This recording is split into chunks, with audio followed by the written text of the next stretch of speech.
Tenemos un caso, Juan. Ahora no, Doris, estoy trabajando, ¿no ves que estoy ocupado? Es un caso literario. Caso literario. Le cuento. Llamó la sobrina de Víctor von Ferguntrop. Von Ferguntrop, el millonario. Sí. Acaba de morir. Ah, la flauta. Tenía 80 años, ningún hijo y era un excéntrico. Coleccionaba diamantes, alfombras persas y novelas policiales. Dejó toda su fortuna en una caja fuerte. Bonos, acciones, efectivo, joyas. Sus únicos herederos son 2 sobrinos que nacieron afuera. Von Ferguntrop nunca los quiso. Le parecían niños consentidos. Y no quería dejarles la fortuna servida en bandeja. Por eso se llevó a la tumba la combinación de la caja fuerte. Y apenas sí les dio unas pistas para que traten de averiguarla. Los puso a laburar de detectives. Ahora los 2 sobrinos se están matando por la herencia. El que primero dé con la combinación, el que sepa conducir la investigación, se queda con toda la torta. Perdón, con el dinero. La sobrina de von Ferguntrop nos contrató. ¿La rubia? Sí. Si la ayudamos a descifrar la clave, nos promete un porcentaje de la fortuna familiar. Ah, es justo, está muy bien eso. Bueno, ¿qué pistas dejó este von Ferguntrop? No sé, parece un mensaje en clave.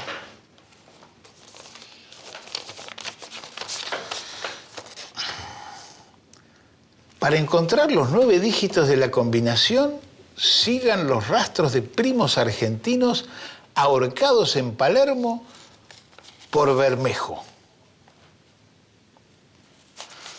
Doris, investigue todo lo que pueda sobre los primos argentinos de estos herederos. Yo me voy a ocupar en investigar a este fanático del policial. Sí, señor. Usted lo pide, usted lo tiene. Algo me dice que en los gustos literarios de este hombre debe estar la clave del misterio.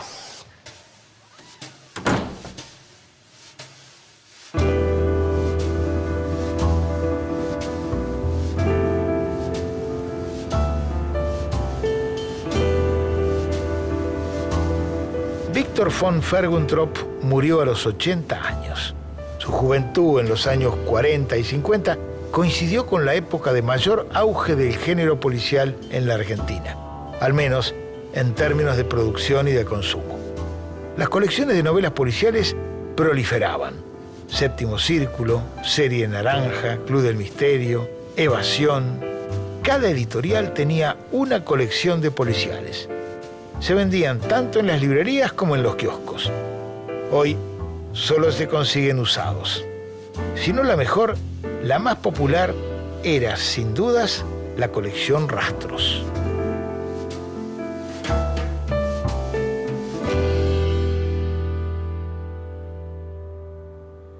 La colección Rastros es un caso extraordinario.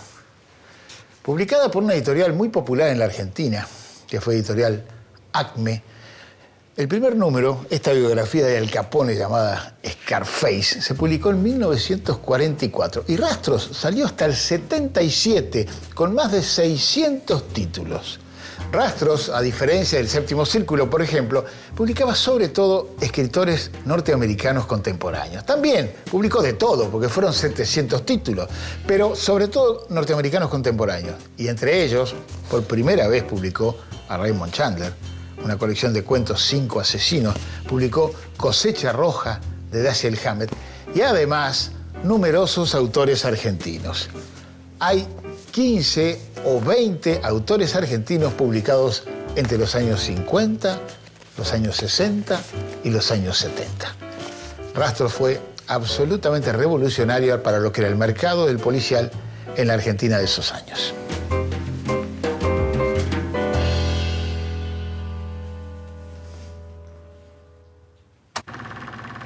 Un poco a veces la colección Rastros suele oponerse a otra colección que es el Séptimo Círculo, ¿no? Que comenzó a aparecer en el año 45 y hay como una especie así de contrapunto interesante entre las dos colecciones que que me parece que podemos replantear, ¿no? O sea, por un lado, una colección de origen culto ya desde su mismo nombre, que es, digamos, una especie de guiño para un lector que tiene competencia literaria, ¿no? Y por otro lado, bueno, una colección que apunta más al público, al lector común, ¿no? al que va al kiosco, que no pone el acento en los autores. O sea, en el caso del Séptimo Círculo sí, digamos, como que está en juego el nombre de autor, ¿no? En el caso de Rastros, por ejemplo, bueno, hay toda una cuestión casi de autores anónimos, en el sentido de que muchos de los autores que aparecen firmando las novelas son seudónimos. Pero si Ferguntrop era fanático del policial, no iba a leer solamente novelitas de kiosco. Seguro que tenía que consumir todo lo que se producía en la época.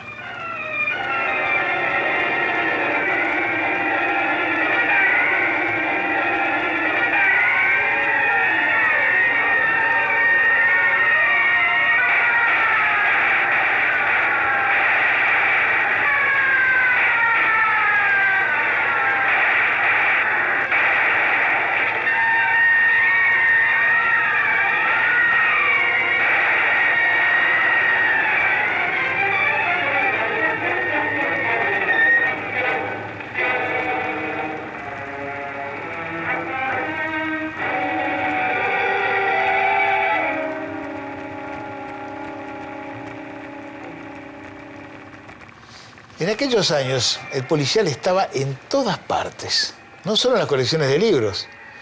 Estaba también en la radio, había detectives radiales como Peter Fox. Peter Fox lo sabía, escrito por Miguel de Calasanz, que después llegó al libro también. Y las revistas de interés general, como Leoplano, como Bea y Lea, incluían siempre cuentos policiales, y ni hablar del cine. El cine argentino, de fines de los 40 y comienzos de los 50, hizo varias adaptaciones de famosas novelas policiales, como La bestia debe morir, que adaptó Viñoly Barreto, o si no, Carlos Hugo Christensen, que hizo La muerte camina en la lluvia, con un texto adaptado de un clásico inglés por Alejandro Casona, o las versiones que hizo de William Irish, como No abras nunca esa puerta, o Si muriera antes de despertar. Esta es Apenas un delincuente, un clásico de 1949 dirigido por Hugo Fregonese, con un guión compartido con el periodista Chas de Cruz. El protagónico es de Jorge Salcedo, que es José Morán, un oscuro empleado que decide dar el golpe perfecto y estafar a sus empleadores. Claro, al principio anda todo bien, después se comienza a complicar. La película es muy, pero muy buena, y Fregonese, a partir de esto, hizo una larga carrera en Hollywood y en Europa. Trabajó para la Columbia y para muchos otros lugares.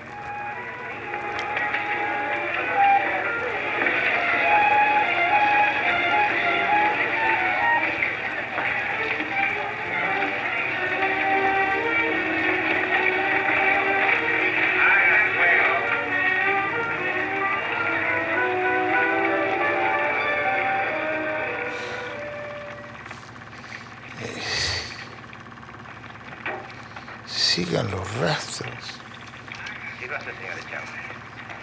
Primos argentinos.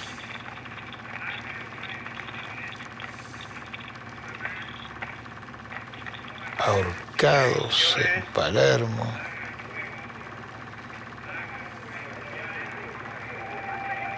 Por Bermejo. Colorado el 34.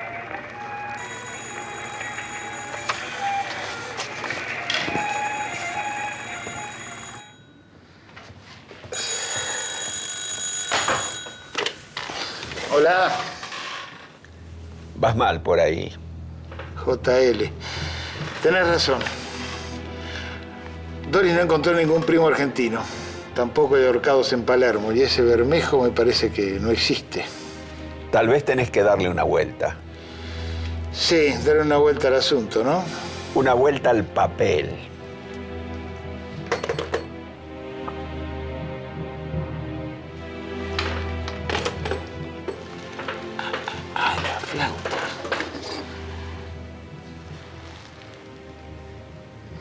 Estas son las huellas.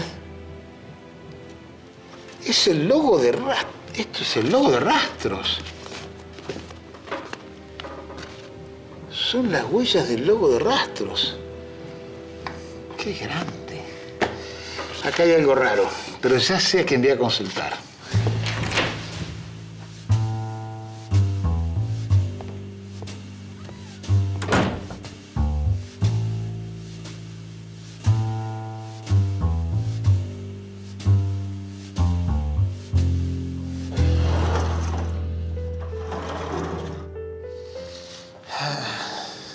Eugenio. ¿Qué tal, Juan? ¿Cómo estás? ¿Cómo Un va, gustazo viejo? verte. ¿Bien? Sácate eso y perdoná los chirridos. No, por Como acá los favor. muñecos en el museo se desplazan, a veces se escuchan estas cosas. Ay, ¿Qué Eugenio. tal? ¿Cómo te va? Te noto contristado, Y ando con un enigma. Ando con un enigma y vos me que no podés es ayudar. existencial. ¿Eh? Que no es existencial. No. Es un enigma de índole policial, pero bueno, tiene que ver los pasos, literalmente, los pasos, las huellas, me traen a la colección Rastros. Y de rastros creo que Eugenio Zapietro es de los que más sabe. ¿No? No podemos los rastros levantarlos con yeso, porque los rastros reales de pisadas se levantan con yeso. ¿Cierto? Después, no, bueno. ¿Y la colección, pero de la colección Rastros? Y la colección rastros no, quedaban ahí, fue el logotipo que lo identificaba. Sí. Esta es la primera, ¿no? Esa es la primera, sí. Qué bárbaro. Scarface, Año 44. año 44, sí. Este es el sueño de un ex vendedor de libros Ajá. que se llamó Amadeo Ajá. Bois, Sí. que en base a esto después hizo varias colecciones más, no policiales, sino de literatura general, de ese tiempo. Es decir, década del 40 hasta década del 60. Eran libros, en general, las cosas que editaba Bois Sí. o Bois, eran libros populares, ¿no? Eran colecciones populares, ¿no? Esta era muy popular. Después tenía otra que era la colección Centauro, que mezclaba un poco la aventura. Rider Haggard, Ajá. Conan Doyle. Conan Doyle con su única novela que yo reconozco, Sí. que es El Mundo Perdido. Ajá. Sí, la única no policial, digamos. La única no policial, a lo mejor tiene otra, ¿sí? Claro. Y mi ignorancia supina no lo lleva. Pero, y después una super colección, que era la contemporánea, donde traen la novedad Sí. de la sobrecubierta ilustrada, y las tapas no eran dibujadas. Era la época en que se compraba un libro, muchas veces, Sí. en base a la tapa. Claro. En el caso de Rastros, las tapas fueron muy atractivas. Yo pienso, por ejemplo, que Séptimo Círculo es de la misma época, salen simultáneamente. Simultáneamente. Ahora, esta apela a recursos gráficos que Séptimo Círculo no. El concepto es totalmente distinto, ¿no? Claro, es el concepto de libro popular, que era lo que era la novela policial en el mundo. ¿En el mundo o en Estados Unidos? No te olvides, no te olvides que Sherlock Holmes nace en un semanario. Y nace en aquella cosa por entrega. Ahora, Eugenio, ¿esto iba al kiosco, iba a la librería? ¿A dónde iba? No, mirá, como no se sabía cómo lo iba a absorber el público, Sí. que estaba desprevenido con esto. Sí. Primero, con el formato. Sí. Segundo, porque era esencialmente, específicamente policial. Sí. Se vendían a los dos lados. Además, como era una presentación bastante respetable, se seguía la hechura del libro de ese momento, Sí. tapa dura incluso, Sí. que después fue blanda, se vendía en ambos lados. Es decir, se vendía en los kioscos y se vendía en las librerías conocidas de Buenos Aires de ese momento. Claro. Entonces- Y eran baratos, era libro barato. Cada 15 días $1. Ajá. Eran $2 por mes esto.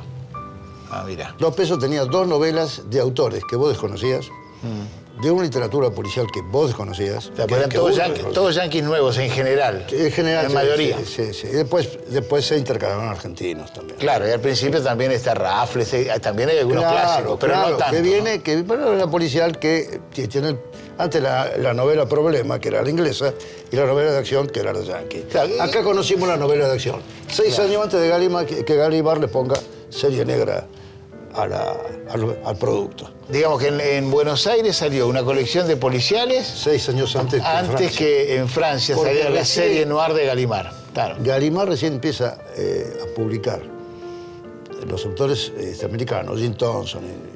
A comienzos de los 50. A comienzos de los 50. En el 50, justo. Claro, porque la colección Gallimard empieza un poco antes, pero los yanquis fuertes empiezan... ¿Con quién empieza? Con un autor que Rastros ya había en el 45. Peter Cheney. Claro, Peter Cheney, sí señor. 46.